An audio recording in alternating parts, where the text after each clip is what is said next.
দিয়ে ভাত খাবি? কি হলো? আলু সেদ্ধ দিয়ে আর খেতে ভালো লাগে। এটা আলু সেদ্ধ না আলু চচ্চড়ি? এটা দিয়ে প্রত্যেকদিন খেতে আর ভালো লাগে। তাহলে কি দেবো তোকে আবার? ডিম দাও। ডিম রোজ খেতে নেই, একদম ডিম রোজ খেতে নেই। কি খাবি বল? আচ্ছা দাঁড়া দাঁড়া 1 সেকেন্ড, আমাকে 5টা মিনিট সময় দে, এক্ষুনি তোর জন্য একটা জিনিস বানিয়ে দিচ্ছি, ঠিক আছে? বলে তো দিয়েছিলাম 5টা মিনিট সময় দিয়ে আরেকটা কিছু বানিয়েছি। 5 মিনিটে চলো কী বানানো যেতে ভাবলাম আমি, চলো পেঁয়াজটা তো কাটি। তার সাথে দেখো লঙ্কাটা কুচিয়ে নিয়েছিলাম আর দিয়ে দিয়েছিলাম কড়াইয়ে তেল। চেরার মতো অতটা সময় হয়নি, কারণ স্কুল যাবে, তাড়াহুড়ো তো করছি। তো পেঁয়াজটা এখানে তেল গরম করে আমি ভাজতে দিয়ে দিয়েছি। তার মধ্যে দিয়েছি লবণটা দিয়েছি, না হলে হচ্ছে পেঁয়াজটা নরম হবে না, দেরি হয়ে যাবে। তাই জন্য পেঁয়াজটা ভালো করে ভেজে নিচ্ছি আর লবণটা দিয়ে। তাহলে কী বলতো ভালো করে মজে গেছে। আর পোস্তটা শুকনো বেটে নিলে বেশ ভালো বাটা হয়, তো আমি পোস্তটাও বেটে নিয়েছি।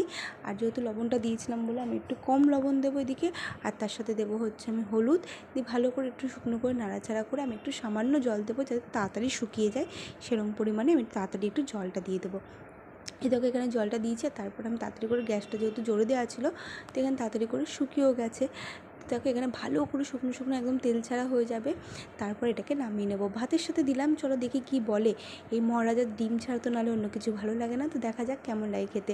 এদিকে তো 1 থালা ভাত খাওয়া যায় জানো। ভালোই লাগলো। ভালো লাগলো? ঠিক আছে, দারুণ হয়েছে বলেছে কিন্তু।